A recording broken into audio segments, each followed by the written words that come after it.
Assalamualaikum warahmatullahi wabarakatuh.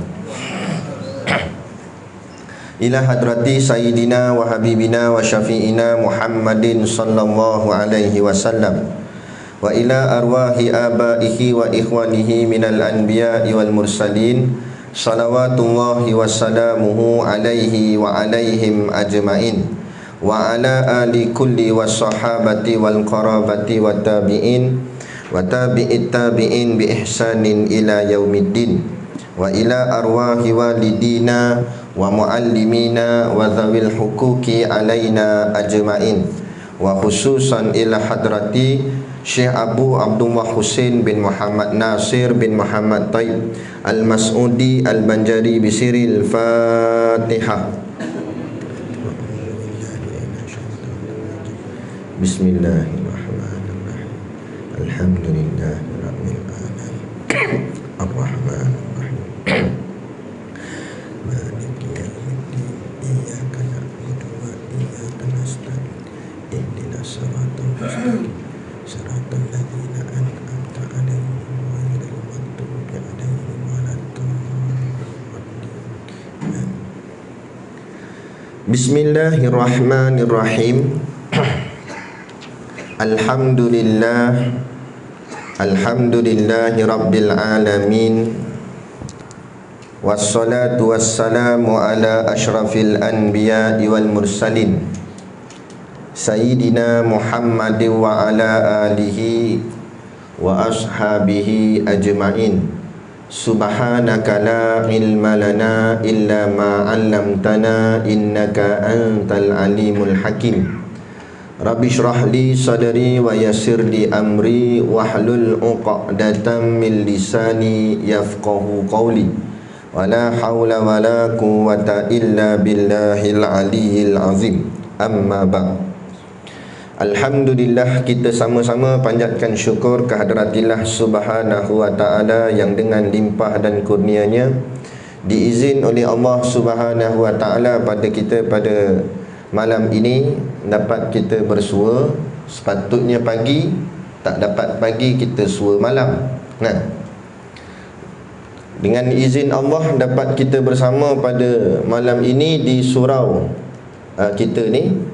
Moga-moga pertemuan kita ini pertemuan yang diberkati dan diredai oleh Allah Subhanahu wa taala, dengan Allah mengizinkan kita untuk memahami akan ilmu-ilmu agamanya, dan seterusnya dengan pemahaman ilmu itulah akan bertambah amal, maka bertambah amal itulah bertambah kasih, maka kasih itulah Allah menempatkan kita di dalam syurganya nanti di hari akhirat kelak, insya-Allah. Amin ya rabbal alamin. Yang saya hormati pengerusi surau dan seluruh saf kepimpinannya, para imam, para bilal, tok-tok siap yang tak dapat kita nak sebutkan namanya satu persatu, yang amat-amat disanjungi para asatizah, alim-alim ulama, tuan-tuan guru, ustaz ataupun ustazah yang mungkin hadir pada malam ini. Mohonlah ditegur kepada hamba yang fakir dalam bidang ilmu ini. Sekiranya apa yang disampaikan dan dikongsikan ada salah dan silapnya, yang kita kasihi ayah-ayah, ibu-ibu, pemuda-pemudi, muslimin dan muslimat yang dirahmati Allah sekalian. Kita sambung kuliah pengajian kita, iaitulah kitab Hidayatus Sibyan.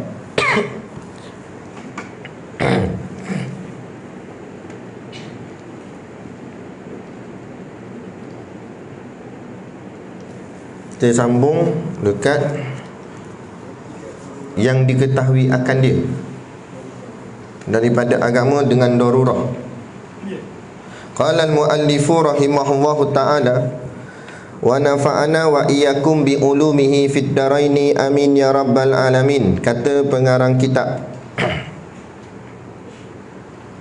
yang diketahui akan dia daripada agama dengan darurah, seperti segala i'tiqad dan ibadat dan muamalat dan munakahat dan jinayat dan lainnya, dan dikehendaki dengan tasdik, iaitu qabul hati, artinya terimanya dengan bersungguh-sungguh akan segala yang tersebut itu, supaya keluar dengan dia tasdik segala kafir baginya. Baik, ini sambung berkenaan dengan makna iman, makna iman. Apa tu iman? Kita lama dah jadi orang beriman, tapi kadang-kadang kita pun tak faham apa tu iman. Jadi itu pentingnya ilmu. Lepas tu Allah sebut dalam surah Az-Zumar ayat 9, Kul, katakanlah wahai Muhammad, hal yastawil ladina ya'lamuna wal ladina la ya'lamun. Adakah sama orang yang mengaji, orang yang tahu, dengan orang yang tak mengaji, orang yang tak tahu? Tak sama. Gaya pakai boleh sama, kan? Tapi ilmu tak sama. Bila ilmu tak sama, amal pun tak sama. Bila amal tak sama, confirm pahala tak sama. Bila pahala tak sama, dah takdir akhirnya sama tak? Tak sama jugalah. Jadi sebab itulah nak menentukan akhir kita macam mana, ialah kehidupan kita ni hidup dengan ilmu atau hidup dengan kejahilan tanpa ilmu. Baik. Jadi yang dikatakan iman itu, saya baca sikit atas dia, iaitulah tasdik hati. Tasdik ni maknanya membenarkan. Sadaqah, tasdik. Sadaq itu artinya benar. Tasdik membenarkan. Membenarkan di mana tempat dia? Tempatnya di mahalul qalbi, iaitu di dalam hati, dengan Allah dan dengan Rasulnya, dan dengan segala hukum yang didatang akan dia oleh Rasul daripada Allah Ta'ala. Kita mesti benarkan 3 benda. Benarkan Allah, benarkan Rasulnya, iaitulah Nabi kita Nabi Muhammad SAW, dan dengan segala hukum yang didatang akan dia oleh Rasul daripada Allah Ta'ala. Apa saja yang Rasul bawa dari segi hukum, yang datangnya hukum itu daripada Allah, maka kita kena benarkan. Jadi tak jadi, buat tak buat tu nombor 2 dulu. Yang wajib pertama benar. Kalau tak benar, tak ada iman. Tak membenarkan Allah dan Rasul, dan tak membenarkan apa yang dibawa datang oleh Rasul daripada Allah, tak ada iman. Dan yang diketahui akan dia daripada agama, apa benda yang nak kena benar tu, iaitu perkara yang diketahui akan dia daripada urusan agama. Maknanya yang nak kena benar ni urusan-urusan akhirat. Adapun urusan yang tak ada kait dengan akhirat, tak ada masalah. Itu pilihan atas kita. Kita nak pakai baju warna apa, nak pergi surau malam ni, tak ada sebut dalam Quran, tak ada sebut dalam hadis. Yang ada sebut dalam agama, wajib tutup aurat. Tutup aurat sudah, buh warna apa pun, tak ada masalah. Sebab itu tidak disyariatkan. Yang disyariatkan tutup aurat. Traffic light itu bukan urusan akhirat, itu urusan duniawi. Buh nak buh colour apa pun, kan? Sekarang hijau jalan, kuning acah-acah nak berhenti, merah berhentilah. Nah, jadi warna ni warna yang sekarang. Dan katalah takdir nak ubah, tukar Perdana Menteri perempuan, dia kata tak mau hijau, nak buat pink, boleh, tak ada masalah. Quran tak larang, hadis tak larang, cuma pelik je lah, kan? Tapi tak ada masalah, sebab agama tak sebut. Dia yang agama sebut, tak dapat tidak, wajib taat. Tapi kita terbalik, yang agama sebut tak nak ikut, yang agama tak sebut ikut sangat. Itu masalah. Itu masalah dia. Dah. Yang agama sebut tutup aurat, dia lawan. Dedah habis, nampak habis ketiak-ketiak. Nak macam lawa sangat ketiak dia, kan? Yang agama tak sebut, makhluk sebut je, nak kena pakai pelitup muka, pakai habis. Bukan salah pakai pelitup muka, tak kata salah, tapi ketaatan kepada makhluk lebih utama daripada ketaatan kepada Allah. Tu yang salah. Dia pakai dedah habis ni, nampak habis peha-peha ni, tapi pakai pelitup muka. Ada pelik, bagi lebih banyak sikit kat dia. Dia kata tak apa-apa, air dah ada dah. Bukan nak suruh tutup mulut, tutup dia punya peha. Ambil emas tu, tutup peha. Ada. Itu masalahnya. Itu yang jadi masalah. Dan kalau itu masalah kita dengan Tuhan, bagaimana nak mengharapkan Tuhan menyelesaikan masalah kita? Itu. Ada. Baik. Jadi yang diketahui akan dia dalam urusan agama itu dengan jalan darurah. Yang wajib kita kena ambil tahu, bab agama ni bukan semua sekali kan. Sebab ada orang dia boleh belajar agama secara dalam-dalam, tak apalah, itu kelebihan atas dia, maka dia layaklah jadi ulama, jadi mufti dan sebagainya. Tapi peringkat orang awam, orang biasa-biasa tak dapat, tidak kena juga tahu bahagian agama yang dibangsakan oleh ulama dengan namanya darurah. Ni bukan enactment darurat ni yang kerajaan buat ni, bukan yang tu, jangan salah faham. Ini darurah dalam masalah ilmu. Apa dia yang dipanggil ilmu yang darurah, atau dalam bahasa Arab dipanggil maklum bid darurah. Ni saya baca syarah dia. Yang dimaknakan dengan darurah ialah barang yang maklum daripada agama dengan darurah. Artinya barang yang diketahuikan daripada segala dalil agama sebagai pengetahuan yang masyhur. Maknanya sesuatu perkara tu masyhur. Masyhur ni maksudnya dah biasa orang dengar, uruf keadaan tu biasa. Antara segala ahli agama hingga menyerupai dengan darurah. Artinya makna darurah itu ketiadaan fikir dan bicara. Tak payah nak fikir panjang-panjang, tak payah nak hurai panjang-panjang. Benda tu semua orang tahu. Kadang-kadang bukan sakat orang Islam tahu, orang kafir pun tahu. Contoh yang dimaksudkan maklum bid darurah, sembahyang 5 waktu. Benda ni tak payah ngaji pondok pun tahu sembahyang 5 waktu. Nak subuh 2 rakaat. Nak tak payah mengaji sampai menadah kitab sungguh-sungguh pun tahu sembahyang subuh 2 rakaat. Gila apa sampai 3 rakaat, tak ada orang buat kan? Jadi itu yang dipanggil maklum bid darurah. Pengetahuan-pengetahuan yang asas yang kita kena tahu dalam bab-bab agama, yang tak perlu nak bicaranya dalam-dalam atau hurainya panjang-panjang. Dia benda simple sahaja. Itu maksud dia. Ataupun dengan kata yang mudah fahamnya, ilmu asas agama, bab-bab asas sahaja. Yang tu sepatutnya semua orang awam wajib kena tahu. Ni semua orang awam wajib kena tahu.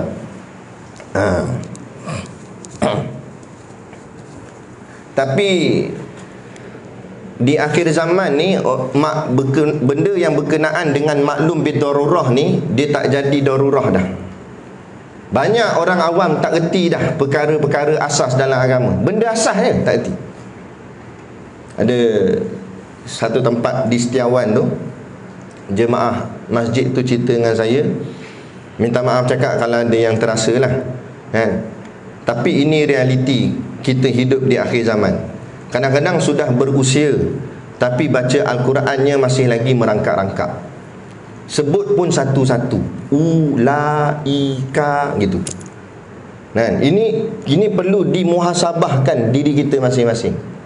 Lama mana kita hidup atas muka bumi? Kenapa begitu bacaan Quran kita? Kalau kita umur baru, orang cakap apa, 9-10 tahun, boleh tahan kira. Sebab baru berapa tahun je duduk atas dunia ni, baru banyak mana je rezeki masuk dalam perut kita. Ini daripada leper sampai perut ke depan lah.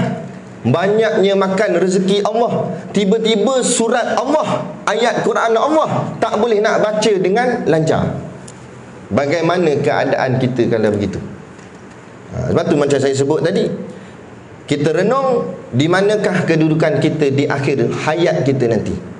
Mati esok, mana tempat kita? Kalau begitulah hidup kita di dunia. Lepas tu perkara ni perlu orang cakap apa, dimuhasabahkan. Jangan bagi alasan nak belajar ngaji apa, Ustaz. Dah tua dah berusia, nak ngaji apa dah. Orang patut lagi dekat exam lagi kuat mengaji, betul tak? Ini budak-budak dekat SPM kan, lagi kuat lah dia mengaji sebab exam nak dekat. Kita gitu kan, exam nak dekat dah tu kan, lagi patut kuat mengaji lah. Dia tanya, bila exam Ustaz? Mana aku tahu? Lain orang lain dia punya tarikh. Nampak? Tapi yang pasti semua kena hadap. Dengan saya pun kena hadap. Kullu nafsin dha'iqatul maut. Setiap yang bernyawa pasti akan merasai mati. Mati itulah nak hadap exam tu. Akan ditanya soalan, macam-macam soalan. Yang bocor 3-4 je. Marabuka wa madinuka wa man nabiyuka. 3-4 soalan je yang bocor. Tapi hakikat sebenar soalan wallahu alam betapa banyaknya, sehingga ada riwayat yang sebut ada orang tu 100 tahun dah mati, soalannya masih lagi belum habis ditanya. Bayang banyak mana nak Allah nanti malaikat nak tanya kita. Jadi kalau ilmu kita lebih kurang agak-agak macam mana nak lepas jawab dalam tu.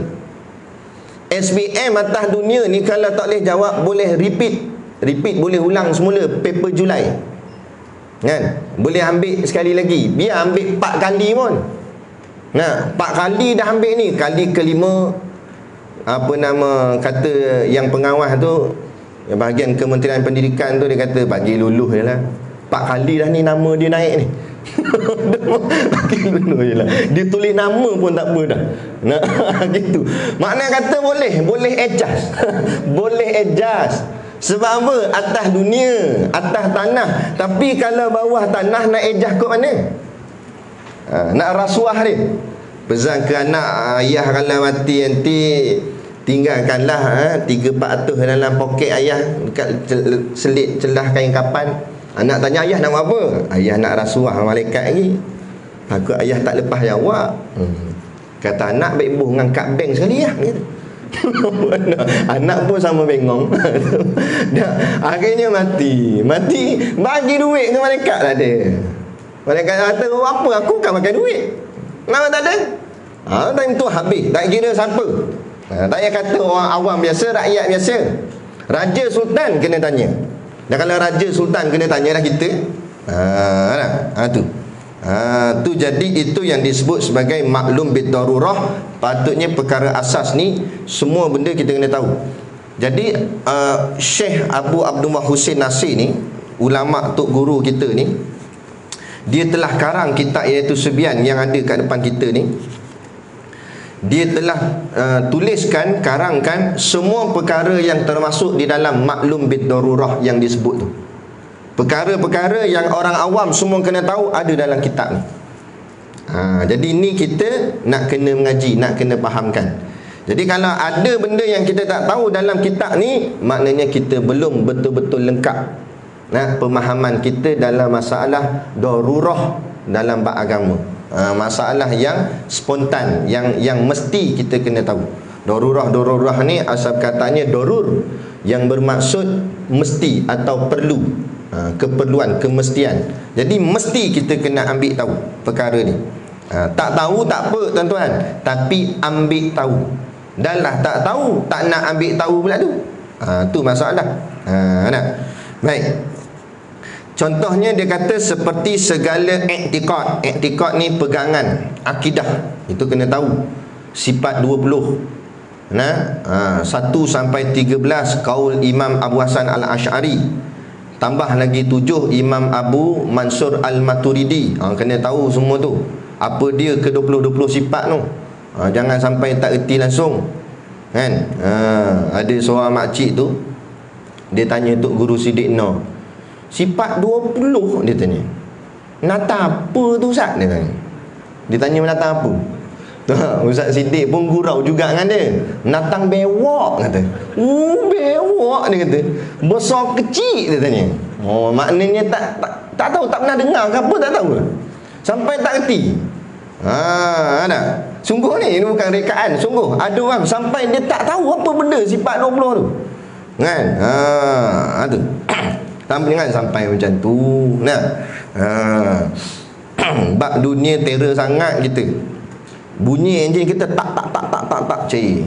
Ni dia pun dia punya ni valve dia ni. Valve. Dengar bunyi dia tahu dah ni valve problem. Kan? Valve problem. Lepas tu bab dunia tak apalah terror macam mana pun, tapi kalau dunia boleh kita reti, kenapa yang mencipta dunia kita tak reti pasal dia? Padahal benda kita ambil ni semua milik dia, semua dia punya. Tiba-tiba kita tak kenal kepada Tuhan yang milik kepada semua benda ni, termasuk diri kita. Nyawa kita dia punya, roh ni dia punya, semua dia punya. Kan? Tu. Baik, dan ibadat maknanya termasuk segala perkara-perkara yang ada dalam rukun Islam itulah. Maknanya perkara-perkara semayang, puasa. Ibadat jangan nampak semayang saja. Ibadat ni luas. Kelakuan-kelakuan hamba tu maksudnya ibadat. Jadi itu yang dipanggil sebagai fiqh ibadah. Kalau etikad tadi ilmu akidah, ibadat fiqh ibadah. Dan muamalat apa dia? Muamalat ni urusan jual beli, ada termasuk dalam agama. Jangan ingat jual beli ikut suka, dah ada urusan agama dia. Agama bagi boleh tak apa, yang tak boleh tak boleh. Macam riba tak boleh, haram kan. Cukai haram sebenarnya, tapi dah buat juga. Nak macam mana? Patut orang Islam dikutip zakat sahaja, orang kafir baru dikenakan cukai. Memang ada kaul sekiranya negara terlalu susah, maka baru diharuskan pemerintah mengutip cukai kepada orang yang beragama Islam juga. Mana orang Islam boleh juga dikena cukai sekiranya negara dalam keadaan susah. Tapi ditulis pula syarah dia, apa maksud negara susah? Makna negara susah, pemimpin juga susah. Tu patut. Ini pemimpin masih lagi naik kapal terbang hebat, tidur hotel 5 bintang. Nak susah kot mana? Sampai nak kenakan cukai ke atas orang Islam, tak boleh. Tak kira siapa-siapa kan? Siapa suruh panggil? Nak cerita bahagian agama, kita kena jujur kan? Tak boleh nak cover orang ni, cover orang, tak ada. Benda salah-salah, benda betul-betul lah. Dan munakahat artinya nikah kahwin, urusan walimatul urus. Ni ada agama ajar apa boleh, apa tak boleh. Banyak kita buat ni apa? Pelamin. Okey, asal hukum pelamin ni harus, tak ada salah pun, tak ada haram pun. Tapi bila dia boleh jadi haram, bila dia terlampau melebih-lebih.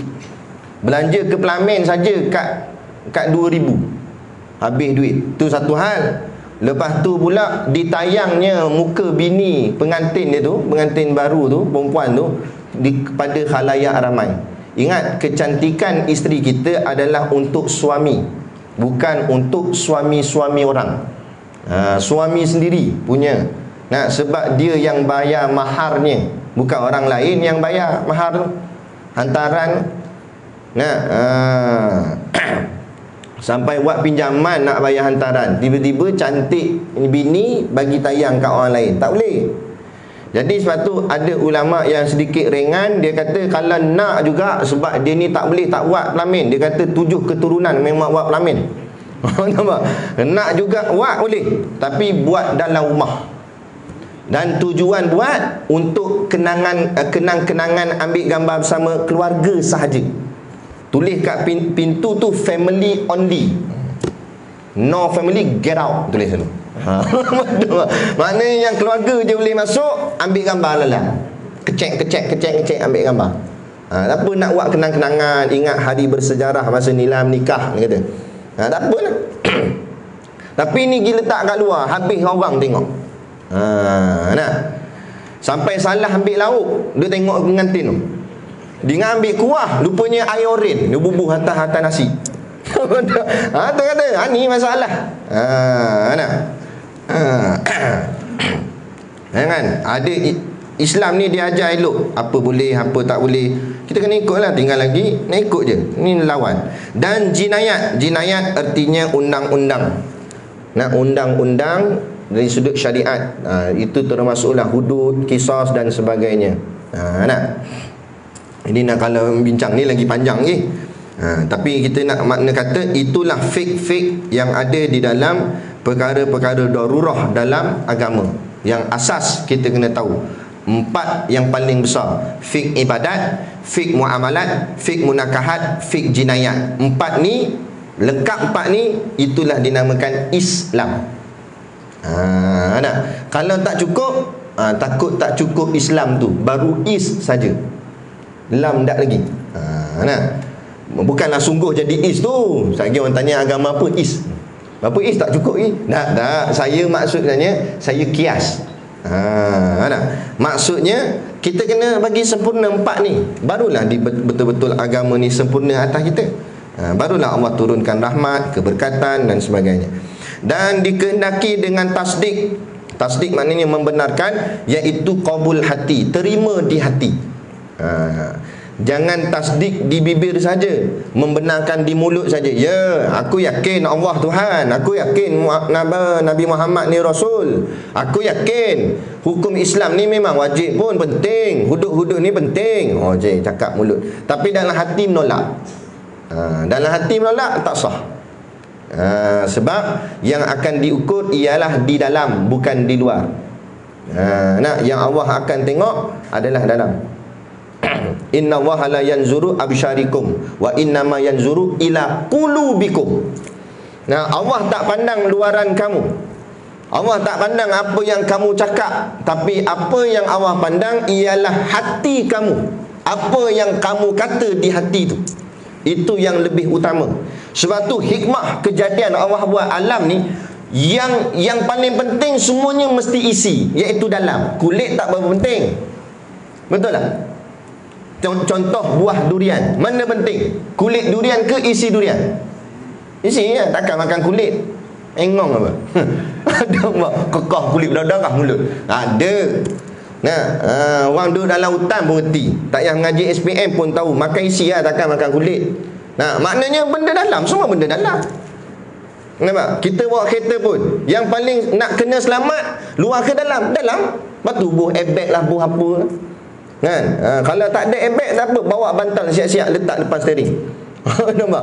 Makna kata dalam tu yang nak dijaga. Begitu juga dalam ni yang nak dijaga. Tapi kalau tak ada luar, takkan ada dalam. Tu pun pentingnya luar juga, kulit. Sebab takut lagi ada orang dia salah faham. Dia kata ilmu kita mengaji ni ilmu kulit je baru, dia kata. Ni aku mengaji dengan satu orang tok wali, dia kata. Ngaji mana? Dalam gua. Dia kata. Ngaji apa? Ilmu isi, dia kata. Dia kata ilmu isi tak main, ilmu kulit ni tak mau, lekeh. Dia nak main ilmu isi terus. Kan? Lepas tu tanya tok guru sungguh ke ada ilmu isi, kulit tak payah? Kata tok guru, cuba hang fikir, benda apa yang ada isi tanpa kulit dalam dunia ni? Semua Allah buat ada kulit dan ada isi, tapi satu benda Allah buat isi terus, kulit tak ada.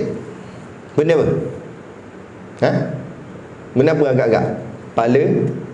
Pala tai. Sungguh. Nah, cuba teh lagi. Ruek keluar kerja kita tengok. Mana ada kulit dia? Isi terus. Jadi orang yang kata tak perlu mengaji ilmu kulit, terus nak ambil ilmu isi, dia mengaji ilmu pala tai sebenarnya. Sungguh ni tok guru sebut. Jadi orang yang pelekeh-lekeh, orang mengaji ilmu kitab nipis-nipis ni, dia kata ni ilmu kulit je. Ada nipis tak nipis, bukan bicara tebal ke nipis. Bicaranya faham tak faham dan beramal atau tidak beramal. Apa guna bawa kitab tebal-tebal tapi amal tak ada? Tak guna. Oh, sembang. Sekali bawa kitab tu Allah, kan? Satu lori bawa kitab. Tapi lah kali semayang sunat rawatib pun balot liat. Macam mana? Kan? Jadi itu yang paling utama, iaitulah kefahaman dan amalan. Sebab tu kena membenarkan di hati. Artinya terimanya dengan bersungguh-sungguh, bukan terima main-main. Terima dengan bersungguh-sungguh. Sungguh-sungguh ni maknanya jahadah. Jahadah, sungguh-sungguh akan segala yang tersebut itu, supaya keluar dengan dia tasdik segala kafir baginya. Bila kita membenarkan dengan sungguh-sungguh soal keimanan ni, barulah kita benar-benar keluar daripada tasdik segala kafir, yakni kita keluar daripada i'tiqad kafir. Bila kita buat i'tiqad iman kita betul-betul. Tapi kalau kita buat i'tiqad iman kita tak sungguh-sungguh, takut-takut tak sungguh-sungguh, terkeluar daripada i'tiqad yang kafir. Patut kena buat betul-betul. Tak buat tak betul-betul, takut-takut dia akan cenderung kepada kekafiran. Cenderung boleh tahan lagi, takut lama-lama biar, bukan cakap cenderung dah, jadi terus. statistik membuktikan di zaman tempoh PKP ni ramai yang jadi murtad. Ada orang Islam yang murtad, keluar daripada Islam. Apa punca? Nak kata punca PKP, punca duit tak ada, itu bukan punca sebenarnya. Duit tak ada, nenek moyang kita dulu lagi duit tak ada, tapi tak keluar Islam pun. Nak nenek moyang kita dulu, ikan seekor kongsi 8 orang. Nampak? Sebab zaman susah, toreh getah. Nenek moyang kita dulu bukan kerja general manager, bukan gaji sampai 3-4 ribu. Berapa kerak sangat je, kerja kampung je, toreh getah, nelayan, cari ikan. Tapi tak tinggal agama. Jadi bukan soal miskin menyebabkan tinggal agama. Punca dia jahil terhadap agama. Bila Allah uji, maka atas kejahilan itulah dia goyang dengan agama dia. Itu punca dia.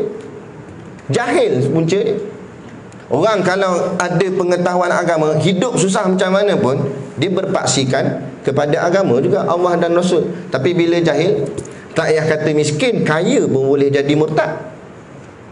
Terlampau kaya, sibuk sangat dengan hidup dengan kekayaan sampai lara, akhirnya pertahan arak. Orang petikai arak, dia pertahan arak, padahal dia Melayu Islam. Mana? Jadi sebab tu keutamaan adalah ilmu. Kata guru kami, Tok Guru Siddiq Noor, tuan-tuan, ayah ibu yang dirahmati Allah sekalian, ini bukan lagi zaman kita nak fikir anak kita nak kerja apa, bukan. Tapi ini zaman di akhir zaman. Zaman, saya ada nampak ada kitab warna kuning situ. Tadi saya semayang sebelah tu. Dia tulis kitab tu peristiwa 40 kitab hadis peristiwa akhir zaman. Ada ustaz yang baca kitab tu di sini kan. Baca, dengar ustaz tu syarah. Hampir semua hadis-hadis tentang akhir zaman berlaku dah zaman kita. Lepas tu kita nak kata lambat lagi kot mana? Zaman kita dah ni. Zaman kita ni. Akhir zaman. Kita duk kalut lagi sibuk dengan nak hebat-hebat, nak berlumba-lumba tentang kehebatan dunia. Bukan masa dia dah. Bukan lagi zaman nak fikir anak kita nak kerja apa, tapi fikirlah anak kita agama apa esok. Dia nak ikut mana? Nak ikut agama apa esok? Sekarang Melayu murtad dah berlambat-lambat dah. Jangan main-main. Kalau tak ditekan ilmu agama sungguh-sungguh, mana? Minta maaf cakap, bunyi dah. Minta maaf cakap, tadi saya sampai sedikit awal lah. Saya nampak penuh anak-anak muda main bola, main apa ni. Tapi bila hadir ke surau, tak ada yang tu. Mana pergi? Mana pergi? Itu peranan kita masing-masing, ayah-ayah, ibu yang dirahmati Allah sekalian. Kita nak ke kita pejam mata meninggal dunia dalam keadaan anak kita lawan agama lepas tu? Kita tak apa dah, InsyaAllah dah kita ni ahli surau, ahli masjid. Tanya kipas ni, kipas pun kenal kita. Nampak dia kata tahu dia ni Pak Mat nama dia, selalu datang ni, dia kata. Nak tak apa dah, maknanya InsyaAllah kita jenis istiqamah dah masjid surau. Tapi dah bahagian keturunan kita lepas tu nak ke mana pergi? Ingat kita saja selamat. Kita masuk dalam kubur, okey selesai dah, kita semayang dah apa dah, tiba-tiba kita tinggalkan anak dalam keadaan kejahilan. Ingat kita boleh selamat dalam tu. Ya ayyuhallazina amanu, wahai orang-orang yang beriman, ku anfusakum, kata Allah. Ku tu maknanya jaga. Jaga diri kamu. Kalau ayat tu berhenti kat situ saja, selesai masalah kita. Sebab kita kena jaga diri kita saja. Tapi dah, ayat tu Allah sambung, wa ahlikum, dan ahli kamu. Maksud ahli, orang yang di bawah jagaan kamu, isteri kamu, anak-anak kamu, daripada sambaran api neraka. Kena jaga. Itu tugas kita. Kita jangan ambil mudah hantar dia sekolah belajar agama. Saya terus terang cakap, ayah ibu yang dirahmati Allah sekalian, pelajaran agama di sekolah tidak memadai, tidak cukup. Tuan-tuan, kita fikir, kita semua dalam hati ni berkata nak masuk syurga, betul kan? Kita nak masuk syurga. Tapi kita fikir-fikir balik, layak ke kita dengan hanya mengaji bab agama satu subjek, tapi mengaji bab dunia 10 subjek? Lepas tu ada hati nak masuk syurga. Pintu syurga mana nak buka untuk kita kalau begitu? Kita kata akhirat lebih utama. Lebih utama satu subjek je. Dah bab dunia sampai 10 subjek. Dah maksud kalau gitu mana lebih utama? Itu maknanya kita mengutamakan dunia bukan akhirat. Ini dakwah barat. Orang kafir laknatullah, dia tunjukkan agama sebagai satu suku dalam pengetahuan saja, tak payah dah belajar tinggi-tinggi sangat. Ada seorang orang tua tu dia kata, "Nah, jangan banyakkan pelajaran agama di sekolah, itu yang menyebabkan orang kita hari ni jauh daripada teknologi." Ada pula begitu. Nak teknologi sangat, ingat boleh buat telefon dalam kubur. Bawalah dengan tab-tab sekali, iPad semua bawa, dengan laptop masuk dalam kubur. Ingat boleh? Dengan teknologi sangat tu. Nak teknologi. Teknologi pi, itu bahagian hidup kita masa kat dunia. Tapi dalam kubur lagi tak ada apa dah. Itu yang kita nak bawa, amal, ilmu dan amal. Sedangkan pelajaran agama ni banyak subjek dia. Cuma kita dikecilkan sehingga nampak pelajaran agama hanya pendidikan agama Islam. Tak selesai. Pendidikan agama Islam tu pecah. Tauhid, fiqh, tasawuf, usul fiqh. Banyak lagi. Ulumul Quran, ulumul hadis, tafsir Quran, bab mustalah hadis. Kalau nak senarai lebih kurang 15 subjek. Itu baru basic. Itu baru peringkat awam. 15 subjek bab agama nak kena belajar. Tiba-tiba daripada 15 tu disimpulkan jadi satu saja.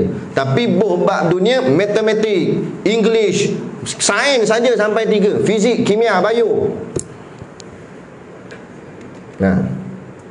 Akhirnya dia kenal urat, dia kenal jantung, dia kenal hati, dia kenal pankreas duduk tang mana, dia tahu semua. Tapi dia tak kenal siapa yang cipta jantung. Itu yang akhirnya nampak diri lebih bijak daripada Tuhan. Sehingga kan semua masalah diingat dia boleh settlekan dengan sendiri, tanpa perlu munajat kepada Allah, tanpa perlu nak minta pertolongan Allah. Tuan-tuan, kita ikhtiar, tak apalah ikhtiar. Sekarang ni kerajaan dah beli vaksin, dah mula cocok pun, Perdana Menteri pun dah cocok dah. Baguslah kita ikhtiar, usaha dan ikhtiar. Tapi ingat, selagi mana kita tak betul-betul menegakkan agama Allah, jangan ingat kita boleh selesaikan wabak ni, musibah ni, ujian ni macam tu saja. Kita takkan boleh selesai, melainkan Allah yang selesai. Sebab tu Allah sebut, ya ayyuhallazina amanu taqullaha haqqa tuqatih. Wahai orang-orang yang beriman, bertakwalah kamu kepada Allah dengan sebenar-benar takwa. Takwa ni ada 3 makna. Salah satu maknanya, saya tak nak hurai sampai 3-3, panjang pula lagi. Dah lah bunyi tik-tik tadi, Kang bunyi tut-tut pula Kang. Saya ambil satu saja. Salah satu makna takwa iaitu takut.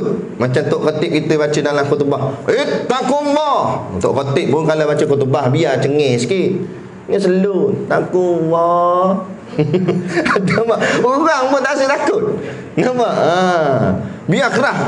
Taqullah. Tak apa, patah kayu tu beli lain. Takutlah kamu kepada Allah. Gitu.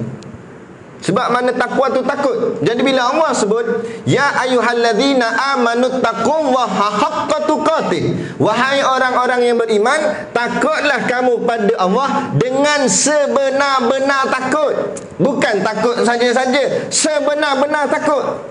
Sebenar-benar takut ni macam mana? Tinggal habis yang Allah tak suka, yang Allah larang. Ni adalah Allah turunkan musibah, Allah turunkan bala, Allah turunkan wabak. Masih lagi berpeleseran, maksiat-maksiat, joget. Yang lebih saya sedih tuan-tuan, yang lebih kelakar lah, kita tengok, saya tertengok di TV tu, yang berlakon drama, elok je berlakon, siap pegang tangan apa semua. Tak ada pula penjarakan sosial dalam drama dia tu. Kenapa?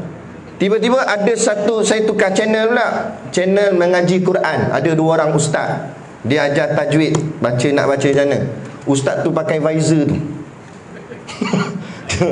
Dia pakai tahu yang biasa macam ada plastik kat depan tu, macam tu. Ustaz tu dah lah jauh, yang kanan ni duduk sini, yang kiri ni duduk sini. Bukan 1 meter dah tu, saya rasa berapa meter tak tahu. Jauh dah duduk dia tu, tapi pakai lagi visor. Tak apalah, kita kata nak jaga-jaga. Tapi yang maksiat tu, Yang drama tu macam mana cerita? Ini yang bukan kita nak petikan SOP, tapi kenapa jadi macam ni? Lepas tu kita nak mengharapkan nusrah, pertolongan daripada Allah. Macam mana? Kita kata tak apa Ustaz, kita yang golongan yang agama ni kita jaga kita je lah. Mereka lantak mereka lah. Habis ingat kalau Allah turun bala, Allah geng ni geng surau nakliyah, jangan bagi kena. Ingat boleh kona banjir tu, kena. Tu cerita dia. Betul tak dapat tidak. Jangan kita bahagian kita ni semua kena. Sebab bila Allah turun bala semua kena. Tu. Jadi sebab tu kena ada kefahaman. Tak apalah nak buat macam mana dah, benda dah jadi dah pun sekarang ni. Tapi kita mula daripada peringkat kita. Tuan-tuan, saya pesan sungguh, tanamkanlah agama dalam keluarga tuan-tuan. Tekan, keraskan sikit pada ahli keluarga kita. Memang pada asalnya isteri orang perempuan tak wajib datang ke masjid surau. Dia lebih afdal sembahyang di rumah.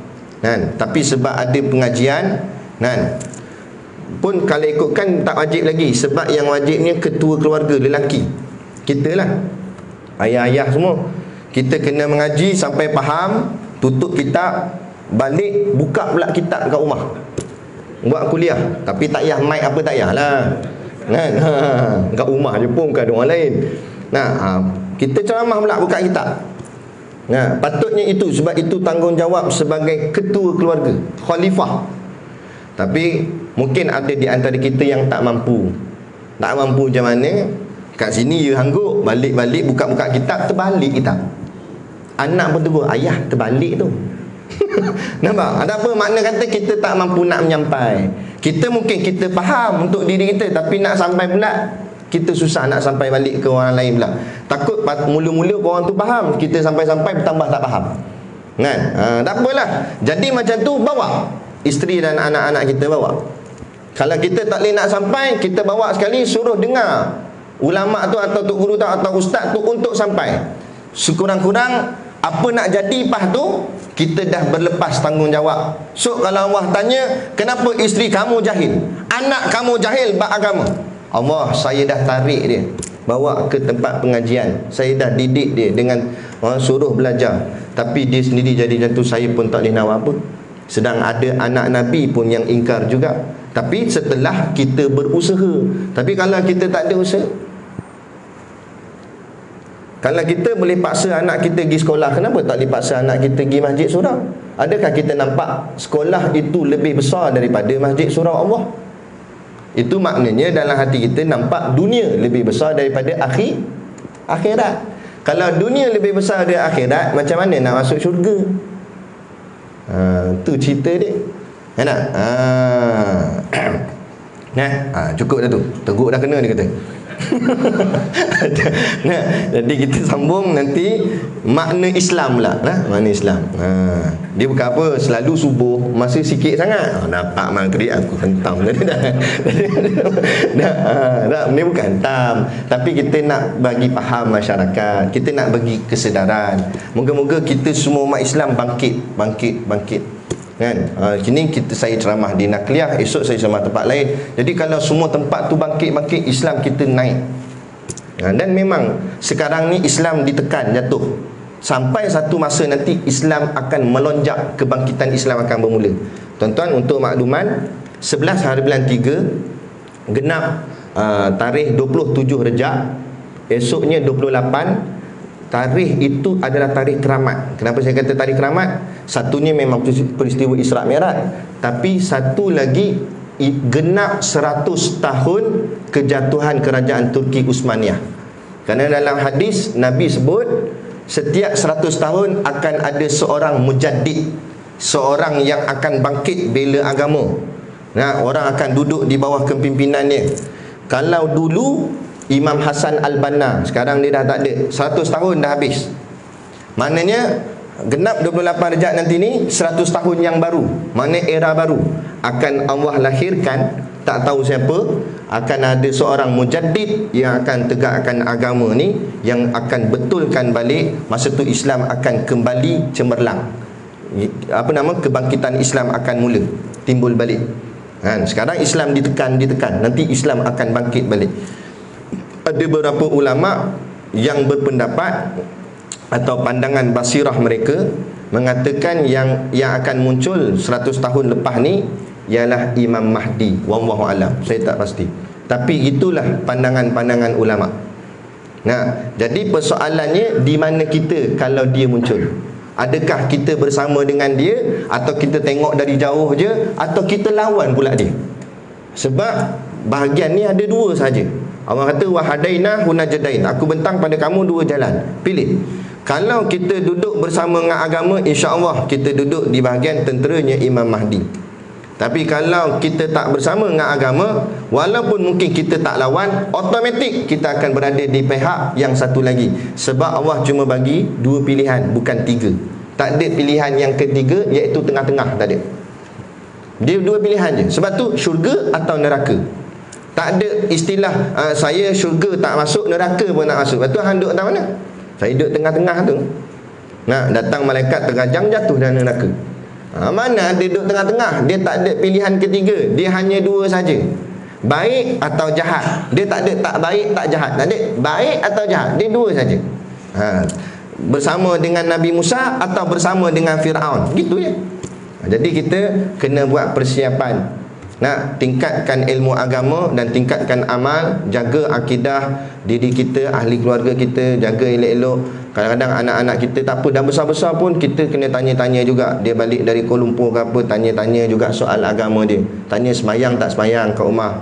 Anak cucu-cucu kita ada tak ajar semayang. Tengok cucu-cucu kita, ajar dari kecil, ajar pakai tudung dulu, tak apa. Biar dia takut nanti dia dah besar rimas. Dari kecil dia dah ajar, sekurang-kurang dia akan terlatih. Biar orang nak kata amboi keluarga macam keluarga ustaz-ustaz, biar kita kata amin.